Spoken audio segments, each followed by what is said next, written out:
Hello, everyone. Welcome to our next episode of Season 2 Electric Boogaloo of Tailgate Talk. We're your hosts, David, Nick, and our good friend Joe.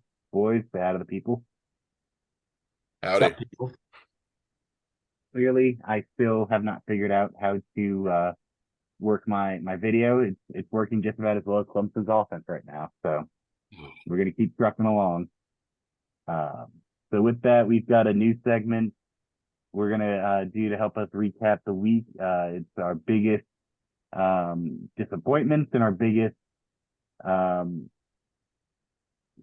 I guess, what's the other word I'm looking for, Nick?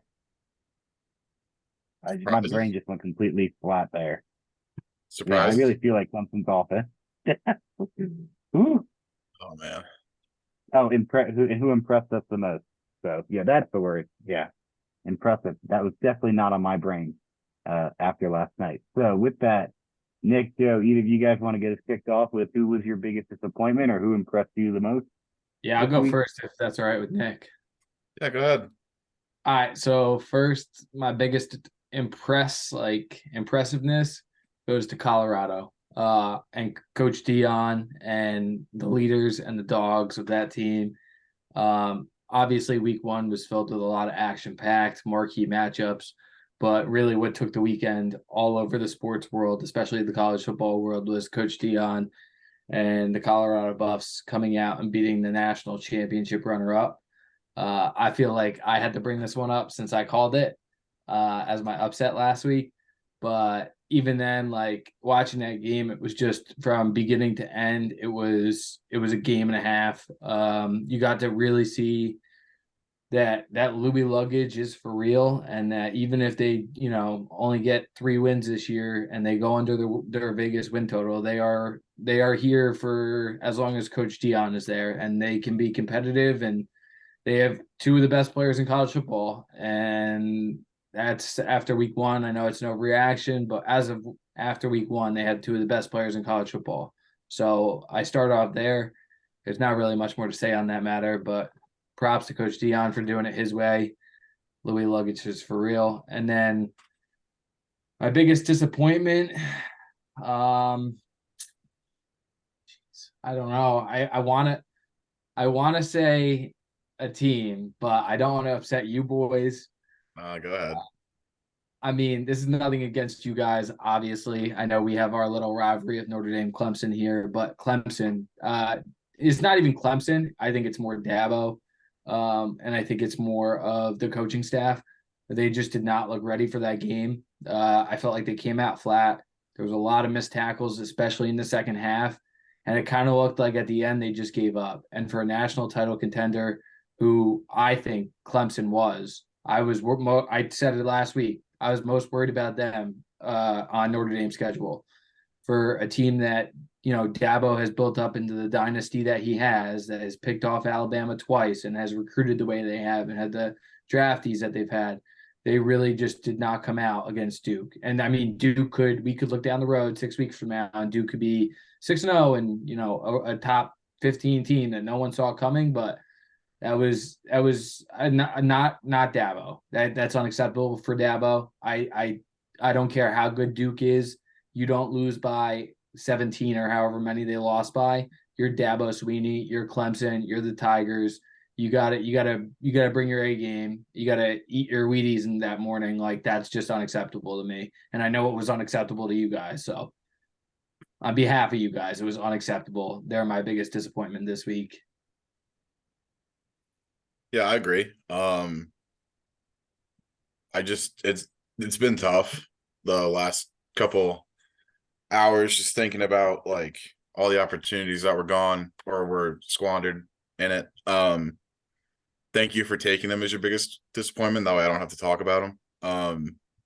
And not only that, but like Garrett Riley, where were you yesterday? Well, I will say the offense had over 400 yards total, and they had Yeah, but it 200 didn't. rushing, 200 in the air. Like it didn't statistically, everything was there for them to win. It's just the execution in the red zone was atrocious. Correct. The execution has to be better, and I feel like I'll, that has I'll to come take it down to real quick. that. I'll take it another step further. I think what you're kind of getting to when you're bringing up where was Garrett Riley was where was the deep shots down the field, where was all of that, and what I want to kind of point out there is that I think that people were expecting this offense to come out and to be, explosive, massive plays, um, one after the other. And I don't think people realize that that's not necessarily where Clemson's skill set is right now. They don't Right. have that speedy outside wide receiver who can take the top off the defense. We hope Bill Collins is going to be that guy. We hope Adam Randall now healthy, Cole Turner, and they just aren't able to get the separation. I think for me particularly, if we're going to go down the Clemson route about what's wrong, it's the receiving group in general since Higgins graduated and all those dudes moved on to the NFL has been that they just haven't been tough enough. They've been soft. They let Duke's corners bully them and not let them get any separation. And that's where I think the issue is from there. That it starts there. Then you've got Cade having happy feet, Cade not trusting his offensive line all the time. Exactly. It cascades on itself. And so when you're not able, because when Clemson was on schedule, they were moving the ball up and down the field, especially in that second half, those first three drives, going right down there, getting into the red zone, like Nick was saying, but just unable to, they were shooting themselves in the foot when you already don't have any margin of error because you're not able to get those explosive plays like people were hoping for. And he didn't look comfortable. I think what I mean by where was Garrett Riley, I think what I mean by that is like, right. So we had a 5-star Cade Klubnik over here in this hand. And then last year, for whatever reason, like obviously I know DJU was there for most of the year. And I know that like there was a lot of like, what is Clemson right now, right? Even though they were still a good team, they weren't like that national contender team. Like, did this offense get stale? What kind of happened? They brought in a new toy in Garrett Riley, who, right, I get you're not going to get the deep shots. I get that the wide receivers aren't that Trevor Lawrence team wide receivers because you're not always going to have that, right? Like look at Nick Saban right now. He recruited wideouts better than anybody for about 4 or 5 years, and now it's Ohio State's turn to do that. And then after 4 or 5 years, it's going to happen to somebody else. So I guess my point was like, yeah, the offense looked good at points. The red zone especially did not look good. But like I expected more of that tandem of Garrett and Cade to really gel, and it didn't look like they did. And I know you also hit my next point was I know we're getting into a tangent here, but my next point was that offensive line looked like they got bullied. Forget about the wide receiver core. That offensive line looked like they did not pack their lunch. They got bullied like a kid in the schoolyard, and it was fascinating because Duke had, I think that credit to Duke and that discredit of Clemson goes hand in hand because Duke had all of those guys rotating in and out. They had like five waves of starters on that defensive line. It felt like they could have kept going until next Tuesday with that defensive line and still been good and still been energized. But I mean, that didn't help Cade. It didn't help Garrett Riley's execution, I'm sure, because you can't plan for that, especially against a team that you might have underestimated, I guess. So I felt like Cade, it wasn't all on him. I felt like a lot of it was on the offensive line. It just looked like every time he was ready to make that throw or make that play, like especially towards the end, because I caught most of the second half, it looked like he was getting smoked from behind, and you just can't have that, especially as a Clemson, especially as a national title contender.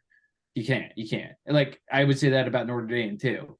You're Notre Dame. You're expected to be a national title contender this year. You play like a national title contender. Otherwise, we're going to call you out as what you are, right? And like it's sad because like you guys I know are the biggest Clemson fans biggest Clemson fans I know, and you guys were even more disappointed than I was. And I was like, I like that's not good. So like I think there's a lot to figure out there. I don't know how they're going to fix it. I hope they can fix it. I hope they can turn it around. I think if they pick off Florida State, that would be huge. They pick off Notre Dame, that would be huge, but they got a long ways to go before they are on that level where they can even be a chance to pick off those type of teams. So yeah, and the one hope that if Clemson still wants to be a factor in the playoff is they have to win out. That's without question. Have to. It's not even a question. And the thing is, like, realistically, you look at the schedule that they have in front of them: Florida State, Notre Dame, UNC, South Carolina. If they can figure out their offensive line, will be a good game at the end of the year. And then you got a potential rematch with Florida State in the ACC championship. If you win all of those games, it's better to lose early. Obviously, you don't want to lose the way they did, but there's still that's what benefits them is they lost week 1. We've seen it before. Like Notre Dame, I'm scared because like they have a Clemson, they have a USC towards the end. They lose one of those games. Doesn't matter if they go 11-1. Recency bias is in the back of everybody's heads. Everyone will forget about this eventually if they do turn it around. So I agree with you. But the thing is, the most important thing to turn around, I touched on it, was the red zone.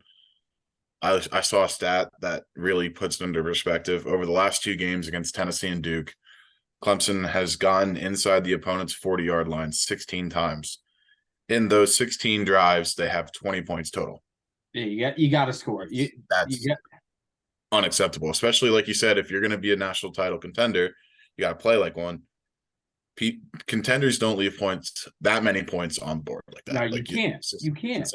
Because a team like Duke will capitalize. A team like Notre Dame will capitalize. Anybody in this country will capitalize. If you leave points on that field, they will go out, they will scrap them, and they will put it on the other end.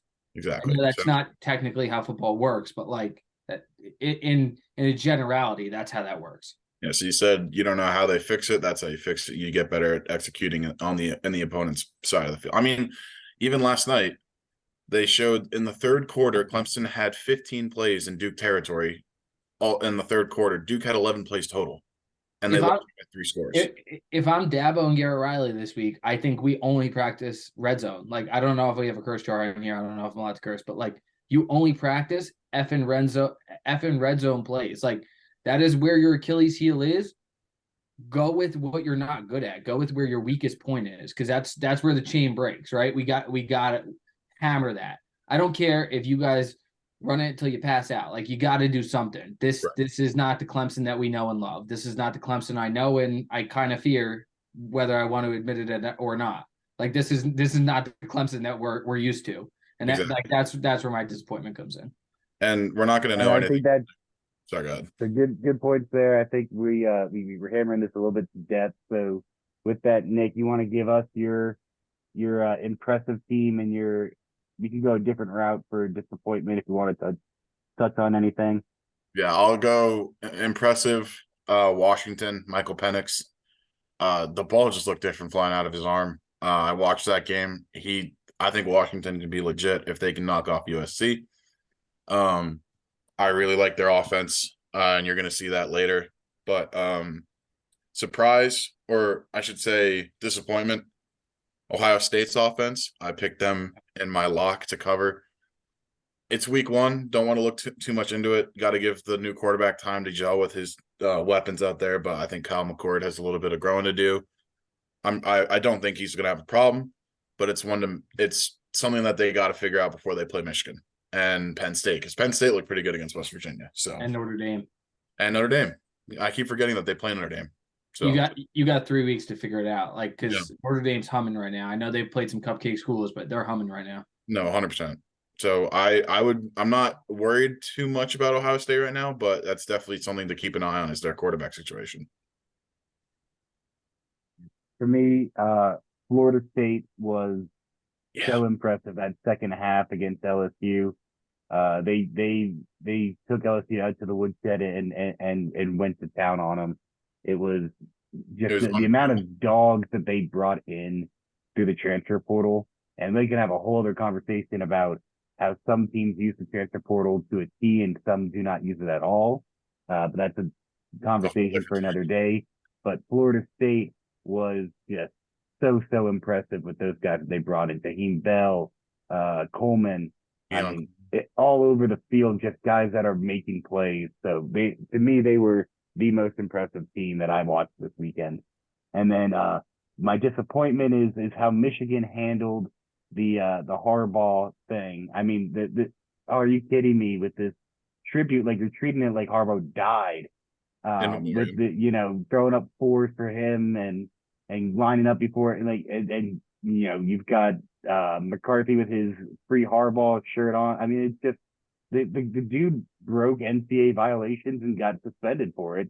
Okay, fine. You don't have to do a whole tribute for that, really. And even worse, like you're playing your schedule's such a joke as is that you're gonna really beg to have him free for these 4 games. You could roll out there with your JV team and knock off the teams that you're playing here easily. Heck, I would take Clemson last night over all the teams that they're playing. And that's saying Yeah. something because Clemson can't score any freaking points right now. So Michigan, you got to do better. Like, I'm sorry, that is just not the way, not the hill you want to die on when it comes to providing a tribute for a coach who broke rules. I will. So I will say. I will say. Obviously, I hope it's no time soon. But when God forbid, he ever does pass, I'm excited to see what they bring out for him then, because we've already seen the precursor for it. Like I don't know. They're gonna have to top it in some way, shape, or form. And I'm excited to see the tribute for real. The team's not just obviously not wishing that anytime soon. But that's fair. With that, let me go ahead and make sure that I'm doing the right thing. Here we go. All right. Now we've got our lock of the week, boys. Let's hear it. Nick, you want to talk about your lock of the week team? Yeah, don't call it a comeback. I'm obviously one back of everybody, but can't come back if you don't fall behind first. So let's start it off on the right foot. Dylan Gabriel in Oklahoma. They looked mighty impressive. I know it's Arkansas State, but anytime you hang 73 on somebody and then shut them out in the process, that's doing something good. So give me Oklahoma over SMU. Line is 16.5. Give me the Sooners. I think they're going to keep building on that offense. Yeah, for me, it's pretty simple. Listen, this is the Big 12 reigning champion, right? I think a lot of people are forgetting that they are that. They are here to stay. They are physical once again. I think it comes down to coaching and their culture that they have there. Will Howard got playing time last year, a significant amount, I believe. He played great in week 1. When I think of them, I think of big, heavy physical run game, kind of like a Utah style. But they had 2 guys over 100 yards receiving last week, which is hard to do in college football. So, and they absolutely smoked the cupcake they had last week. So give me the Kansas State Wildcats to cover minus 16.5 over Troy this week. We just roasted Michigan for how they dealt with their loss of their coach for the next 3 games. After this first one, here's cupcake number 2, UNLV. They're covering 36 points because clearly they're motivated to beat every team into the ground over this travesty of their coach being suspended. So we'll go ahead and give them that loss this week. All right, Nick, pick them. Yeah, so this one, I mean, hand up, got UTEP and UTSA mixed up. Last year, UTSA was the team that was in the conversation for New Year's 6 for the group of 5, but I still think the Miners are going to take care of Northwestern simply for the fact that Northwestern hasn't won a game on American soil in over 2 years, I believe, or at least in 2 seasons. I don't think Northwestern is going to be good at all. They almost got shut out by Rutgers, so I don't think that Northwestern's in for a treat. I believe that UTEP's going to go in there and take care of business. And fun fact, for the low price of $3, you can get into this game. So give me UTEP. Yeah, for me, I'm gonna go. This is actually a good transition. The Fighting Greg Schianos of New Jersey, they took out the poor Northwestern guys who obviously their program is in shambles, and they celebrated like they won the national title. I don't think this team is very, very good. I have to go against Rutgers because in basketball I'm a Seton Hall fan, so I'll take Temple. I'll take Kurt Warner's kid at quarterback. Give me the pick 'em here of Temple over Rutgers. Do Rutgers fans even like Rutgers? I feel like no one likes Rutgers. No, I don't. I don't think anybody really likes the Fighting Greg Schianos. With me, Joe, you hit the nail on the coffin. Prime is the real deal. Sanders, Shadur, he's going off for 500 yards against any Power 5 team, regardless of who it is. is insane. Travis Hunter playing at pretty much every second of the game. I'm gonna hitch a ride on the Buffalo's wagon for a little bit. And I think Colorado's gonna take it to Nebraska. I want to see how high they can get ranked. Let's see if Prime can do the unthinkable. Call it right here. Wouldn't it be so awesome? His first year at Colorado, if he was able to get them to college football playoff. Let's see if he can make that work. I need some Colorado Buffs gear, man. I really do. That logo looks fire too. And the only thing is that Nick, this is your second week in a row that your Utes don't show up here, and your pick 'em opportunity. I'm disappointed in you. I'm expecting them next week. They have a cupcake against Baylor, and you didn't go for them, really? Baylor lost at home to Texas State. Yeah, but they're only on Exactly. I looked at that game real hard, real quick, and I couldn't do it because I think Vegas knows something that we don't. -6.5 against a team that just lost to Texas State. About That's the seven and a a no half. brainer. Why are they only -6.5? They should be like Now -40. it's -7.5, so it's rising in the Utes' favor. I'm letting it marinate. Don't worry, it'll come back. All right, upset of the week.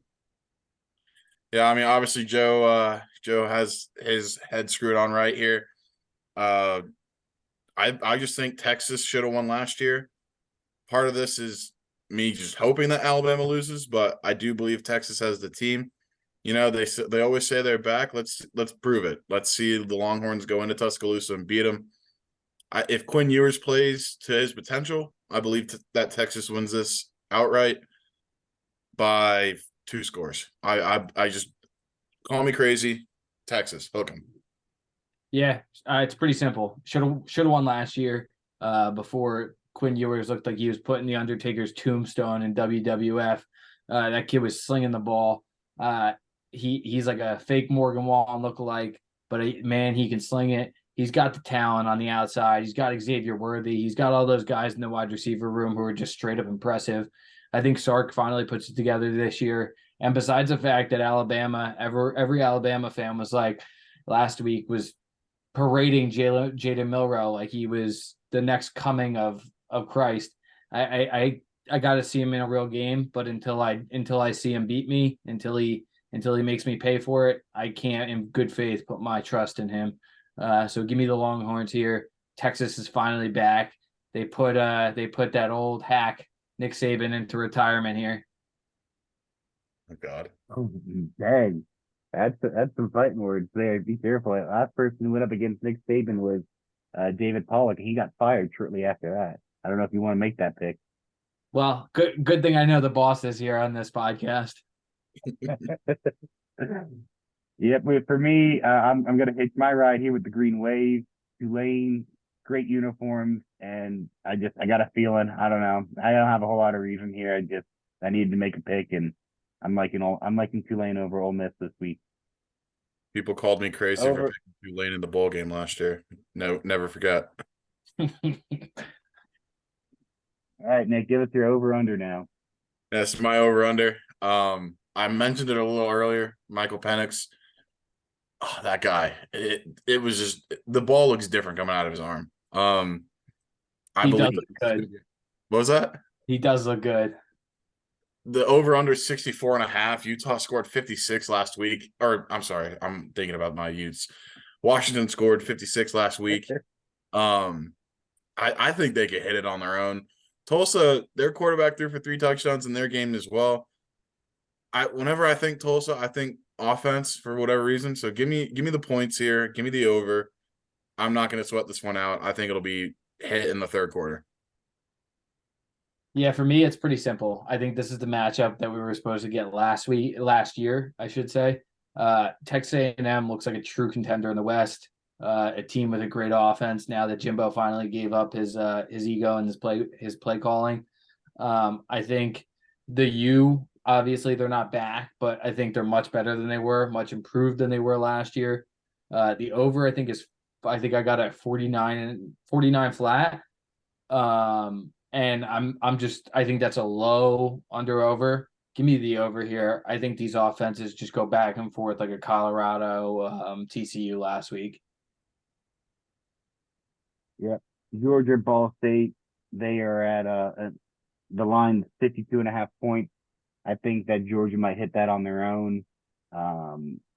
Just well, I don't know. It feels like easy money just picking over here. So we'll go with the Bulldogs and Ball State hitting that over real hard. I don't know if Georgia's offense could be a liability.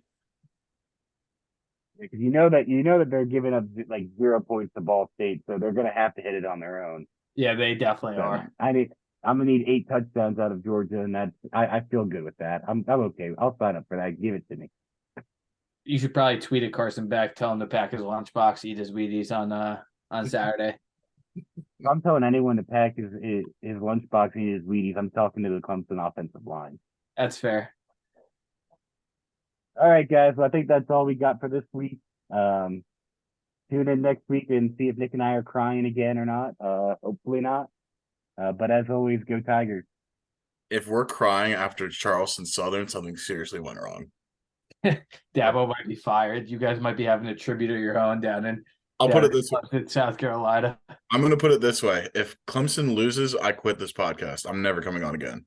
Oh Lord. Well, we better get David's screen fixed ASAP. Go Irish on my half.